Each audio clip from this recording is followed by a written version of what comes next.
The Green Voice. Yes, we are green. Bwana Yesu asifiwe wapendwa. Ndugu zangu ambao mnanisikiliza, naendelea kusema habari za Yesu, tunatiana moyo, tunafundishana baadhi ya vitu ambavyo ni vya msingi katika maisha yetu. Mimi naitwa mchungaji Ayubu Mwansisia wa kanisa la Fomti katika kituo cha Mlima wa Bwana hapa Itua Uzunguni Mbeya, ndani ya nchi yetu Tanzania. Leo nina ujumbe mmoja ambao unaweza kukusaidia kwenye maisha yako. Ujumbe wenyewe unaitwa usiogope. Ni ujumbe wa muhimu sana. Yawezekana kuna changamoto ambazo unapitia kwenye maisha yako. Yawezekana kwenye huduma, yawezekana kwenye maisha yako ya kawaida. Unapitia changamoto ngumu ambazo yawezekana hujaona msaada, hujapata mtu wa kutia moyo. Yawezekana kwenye ndoa yako, yawezekana kwenye malezi ya familia yako. Lakini leo nina ujumbe mzuri unaosema usiogope. Neno usiogope, wataalamu wa theolojia na Biblia wanayosoma Biblia wasema limeandikwa karibu kwenye Biblia 365, liko karibu 365 linasema usiogope. Na ukihesabu idadi ya 365 ni sawa kama mwaka mzima, nasema usiogope. Kwa mwaka mzima, na maana kila siku ya Mungu naenda kwa Mungu, neno la Mungu linatia moyo usiogope. Katika kitabu kile cha Isaya 43 mstari ule wa kwanza nitasoma pale. Biblia inasema, lakini sasa Bwana aliyekuruku Yakobo, yeye aliyekuumba Israeli, asema hivi, usiogope, maana nimekukomboa, nimekuita kwa jina lako, wewe uwangu. Upitapo katika maji mengi, nitakuwa pamoja nawe, na katika mito haitakugharikisha. Uendapo katika moto hautakuteketea, wala mwali wa moto hautakunguza. Ukiendelea kusoma pale mbele, unaweza ukaendelea kupata faraja. Bado kuna maneno mengi sana yasema usiogope, usiogope. Huyu ni Mungu anazungumza na taifa la Israeli ambalo wakati mwingine lilikuwa linapitia changamoto, lilikuwa linapitia magumu. Mungu alikuwa analiadhibu taifa la Israeli wakati mwingine, anawaacha wanapigwa na mataifa mengine, wanaadhibiwa pale ambapo wamekosea. Kwa hiyo walikuwa wanajifunza, na wakati huo wakigundua kwamba wamekosea, walikuwa wanakuja na moyo wa toba mbele za Mungu kuomba msamaha. Mungu anawarudia, anaanza kuwatia moyo. Lakini hapa anawatia moyo, anawapa hamasa au anawapa faraja kwamba Israeli, ni mimi niliyekuruku na ni mimi niliyekuumba Israeli. Maana ni taifa ambalo Mungu alilichagua ili alitumie kwa kazi yake, azungumze nao. Sasa hapa anawatia moyo, anasema ni mimi niliyekuumba Israeli, ni mimi niliyekuruku Israeli, Yakobo. Usiogope, maana nimekukomboa, nimekuita kwa jina langu, jina lako, wewe uwangu. Anasema upitapo katika maji mengi, haya nitakuwa pamoja na wewe. Upitapo katika maji mengi, nitakuwa pamoja na wewe, na katika mito haitakugharikisha. Ni maneno ya faraja sana. Mungu analiambia taifa la Israeli usiogope. Wakati wanapitia changamoto nyingi sana, anasema upitapo katika maji mengi, nitakuwa pamoja na wewe. Maji tunajua ni maji yanayotisha, maji yanaogopesha sana. Yale anasema maji, lakini kwa sasa ni majaribu. Maji mengi ni mapito ambayo tunapitia, changamoto ambazo tunapitia. Najua hakuna mwanadamu aliye chini ya jua ambaye anapita kwa raha. Yawezekana kuna mtu ambaye wewe unaona anapita kwa raha, lakini usijue maumivu alionayo moyoni. Kuna maumivu, changamoto mbalimbali anazipitia. Yawezekana ana wingi wa fedha, lakini kuna changamoto anazipitia. Yawezekana kuna mali nyingi anazo, lakini kuna changamoto anapitia. Yawezekana unaona ana kanisa kubwa na watu wengi, lakini kuna changamoto anazopitia. Yawezekana unaona huyu mtu amefanikiwa, yuko kwenye kiwango kizuri, lakini kuna changamoto anazopitia. Leo nina ujumbe mzuri hata kwa watumishi wa Mungu, wachungaji. Yawezekana hujapata mtu wa kutia faraja. Neno la Mungu la leo linasema usiogope. Upitapo katika maji mengi, anasema nitakuwa pamoja na wewe. Maji mengi yanaotisha, maji mengi ambayo yanaweza kuzamisha. Hajasema hautapita kwenye maji. No. Biblia inasema upitapo katika maji mengi. Na maana kwenye maji utapita, maji mengi. Yawezekana yatakusukuma, yawezekana yatakutamani ya kugarikishe, lakini anasema nitakuwa pamoja na wewe. Maji mengi yawezekana ni majaribu ambayo unapitia, changamoto unazopitia ni maji mengi. Yawezekana yameingia kwenye ndoa yako, yawezekana yameingia kwenye familia yako. Watoto hawakuelewi, hata mke hakuelewi, hata familia, hata ndugu jamaa hawakuelewi, lakini Mungu anasema nitakuwa pamoja na wewe. Kwenye maji mengi nitakuwa pamoja na wewe. Anasema usiogope. Hata unapopita kwenye moto hautakuunguza. Hayo maji hayatakugarikisha. Usiogope mpendwa. Yawezekana umefika mahali umekata tamaa. Umefika mahali umevunjika moyo. Huoni njia, huoni mpenyo, huoni hata pa kupita. Leo nina neno la faraja, ndugu wa Tanzania. Ndugu zangu ambao mnanisikiliza, sikiliza maneno haya. Mungu anakuambia usiogope, nitakuwa pamoja na wewe. Yawezekana umewaza, hata unatamani kufa, hata unatamani kunywa dawa upotee katika dunia. Hapana, usijidhuru mpendwa. Usiogope, Mungu yuko pamoja na wewe. Wakati wa majaribu ndipo Mungu anakuwa karibu na wewe sana. Ndio maana nawaambia usiogope, Yakobo, usiogope Israeli. Wewe ni Israeli wa leo, wewe ni Yakobo wa leo. Mungu yuko pamoja na wewe. Yawezekana kuna magumu ambayo yamesababisha hata uugue, upate vidonda vya tumbo. Leo ni kufariji, Mungu akusaidie. Usiogope. Upitapo katika maji mengi hayatakugarikisha.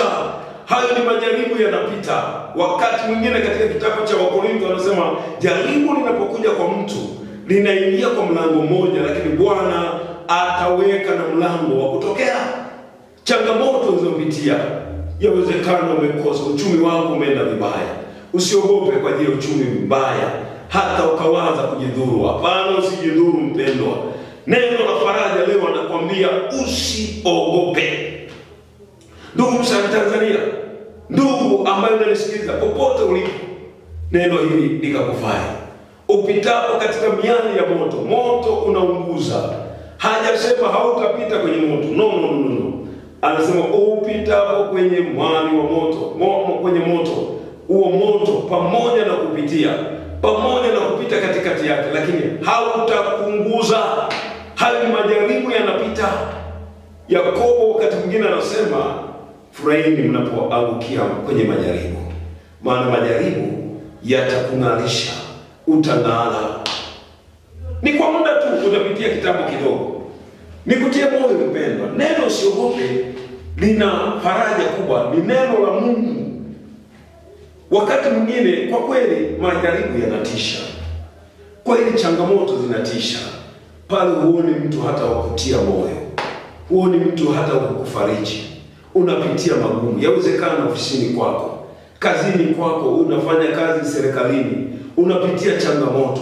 Yawezekana una madeni, yawezekana kuna watu wanakudai, yawezekana hata umepanga nyumba, watu wanatamani wakutoe kwenye nyumba hiyo, huna hata kodi ya chumba. Leo nikutie moyo, usiogope.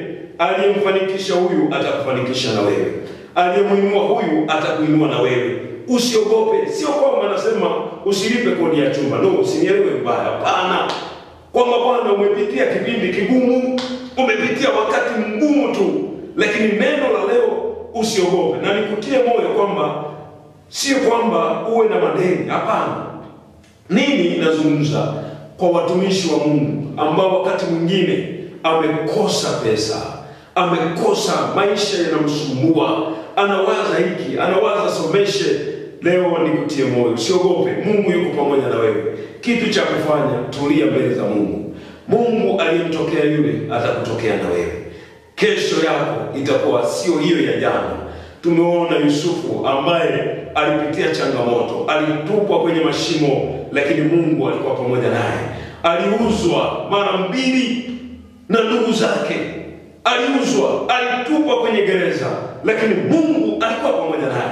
Sio huyo tu, tunaona kina Danieli wanatupwa kwenye mashimo ya simba, wakali ambao wangewaangua, wangewaua, lakini Mungu alikuwa pamoja nao kwenye tundu la simba. Tunaona kina Shadraka, Meshaki na Abednego wametupwa kwenye moto. Mungu yuko pamoja na wao, hakuacha. Anatokea mtu wa 4 wako ndani, wametupwa watu 3, Shadraka, Meshaki na Abednego, lakini Mungu anatokea kwenye moto huo, anakuwa pamoja na wao. Moto unakuwa hauna makali kwa kina Shadraka. Hao sio kwamba hawakutupwa, walitupwa kwenye moto. Yawezekana na wewe unapitia magumu, hayo ni moto. Unapitia magumu, hayo ni mafuriko makubwa. Yasikuzamishe, maana Mungu yuko pamoja na wewe. Mpendwa msikilizaji, nikutie moyo, anasema usiogope, Israeli, ni mimi niliyekuruku, ni mimi niliyekuumba. Yeye ndiye anajua kesho yako. Yeye ndiye anajua, usijitabishe, usije ukachepuka.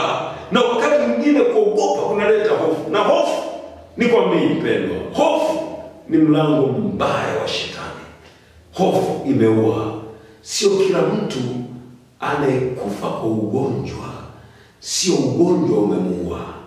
Walipomwambia una kisukari, akaingiza hofu, akaanza kuogopa. Ile hofu ikamuua. Hofu inaua kuliko ugonjwa. Hofu inaua kuliko ugonjwa. Yawezekana wamekutishia, hata madaktari wamepima, wamesema una ukimwi, wamesema una pressure, wamesema una kisukari. Usiogope, Mungu atakushughulikia. Mlango wa hiyo typhoid, mlango wa hiyo kisukari, mlango wa hiyo pressure, upo mlango. Mwamini Mungu, atakutetea. Ni jambo gumu kwako, lakini Mungu atakutetea. Usiogope mpendwa, usiogope. Yawezekana umefukuzwa kazi serikalini, unawaza utaishije, maisha yatakweje? Yawezekana ndio maisha yako, familia ilikuwa inakutegemea, ulikuwa ndio hapo maisha yako, wamekufukuza sasa, utaenda wapi? Tumaini Mungu, usiogope, atakulisha, atakupigania. Lakini kikubwa, kumbuka kazi ya Mungu. Na watia moyo sana wale ambao wanafanya kazi ya Mungu. Na wewe ambaye bado hujaokoka, Mungu atakusaidia. Okoka sasa ili Mungu aendelee kukutia moyo. Bado kitambo kidogo Yesu anakuja. Hebu mtumaini Mungu. Barikiwa sana wapendwa ambao mnanisikiliza. Ninasema kwa ufupi tu, somo fupi. Yawezekana hakuna mtu aliyekutia moyo. Unawaza hata kujinyonga, usijinyonge mpendwa. Unawaza kunywa sumu, usinywe sumu mpendwa. Usinywe sumu, na kushauri kama mchungaji wako. Mungu yuko pamoja na wewe. Usiogope. Usiogope mpendwa. Mungu akubariki sana. Ujumbe huu ukawe sehemu katika maisha yako. Ukawe sehemu kwenye kazi zako. Ukawe sehemu kwenye familia yako. Yawezekana kipindi hiki cha kifuku, maisha magumu, unawaza hata kula, hauna hata unga, hauna hata sukari, hauna hata chakula cha asubuhi, hata cha mchana, hata jioni. Yawezekana unawaza unakwama hata kurudi nyumbani. Nitaendaje nyumbani? Yawezekana mke wako anakutamkia maneno mabaya, watoto hawakuelewi. Maisha yamekuwa magumu. Nikutie moyo kwa jina la Yesu. Usiogope, kesho yako itakuwa ya kipekee. Tumaini Mungu atafungua milango kwa ajili yako. Barikiwa kwa jina la Yesu. Amen. Karibu sana. Karibu sana katika kituo cha Mlima wa Bwana. Mlioko jirani, hata Dar es Salaam unaweza kupanda ndege unakuja hapa kanisani petu Mlima wa Bwana. Unaweza kupata faraja kwa jina la Yesu. Na walioko Mbeya, karibu sana. Kituo chetu kiko Mlima wa Bwana, kiko Itua. Hapa Uzunguni kunaitwa sehemu moja inaitwa Uzunguni, sio Marekani. Hapa Mbeya kuna sehemu inaitwa Uzunguni. Karibu sana hapo, utafarijika. Ibada zetu kesho tunaanza saa 3 kamili tunaanza maombi, na saa 3:30 tunaanza kipindi cha Sunday School. Saa 4 tunaanza ibada. Na mimi napatikana sana hapa Mbeya. Namba zangu za simu 0768477222. Utafarijika sana. Tuna ibada za heri na za uponyaji, na Mungu anaendelea kututumia. Tunamuinua yao, hatuna kitu kingine, hakuna fedha, hakuna kiingilio. Ni Mungu tu anakuponya, unarudi nyumbani kwako kwa amani yote. Barikiwa sana na Mungu awabariki. Amen.